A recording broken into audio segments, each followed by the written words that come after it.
I'm Megha, channel host and your host.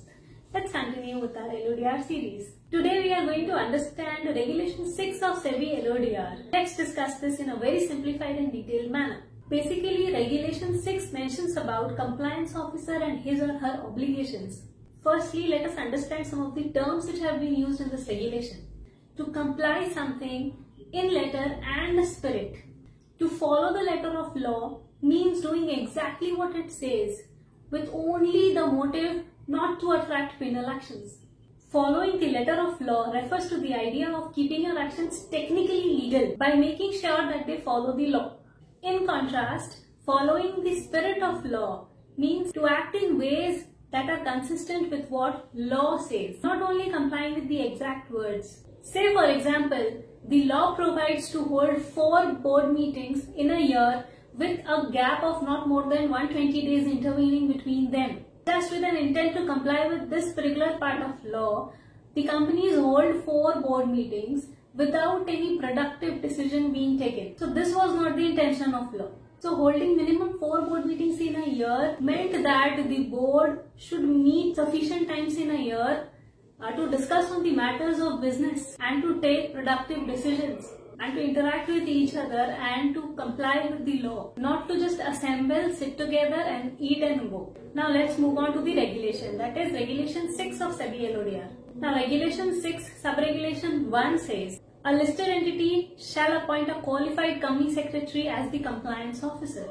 That means only a person who is a qualified company secretary with membership number and is an associate or fellow member of the institute shall act as the compliance officer of the company. That means none other than a qualified company secretary can act as the compliance officer of the company. Now Regulation 6 Sub-Regulation 2.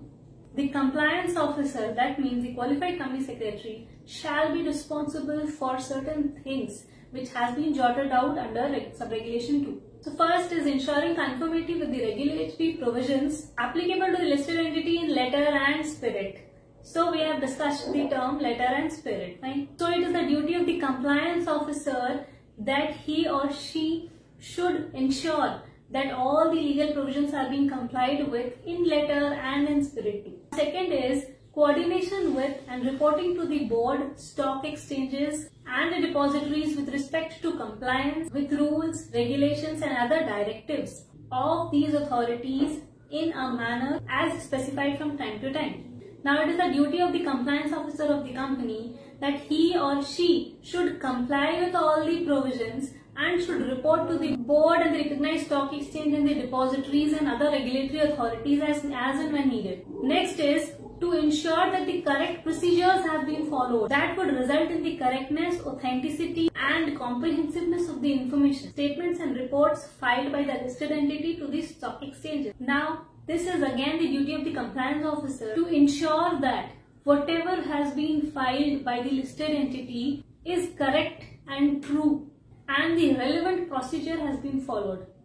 Next is monitoring email address of grievance redressal division as designated by the listed entity for registering the complaints by investors. Now each and every company, especially the listed entities, has to redress the complaints of their investors. So a specified email address has to be provided on its website where the investors can place their complaints and then the company has to resolve those complaints in a specified time. Now these 4 are the basic responsibilities of a compliance officer of the company. The requirements of this regulation shall not be applicable in the case of units issued by the mutual funds which are listed on the recognized stock exchanges. It basically means that in case mutual funds are listed on the recognized stock exchange, then this regulation, Regulation 6, Sub-Regulation 1 and Sub-Regulation 2, these regulations are not applicable for the mutual fund units because they are governed by a separate regulation of SEBI. Okay, now to sum up,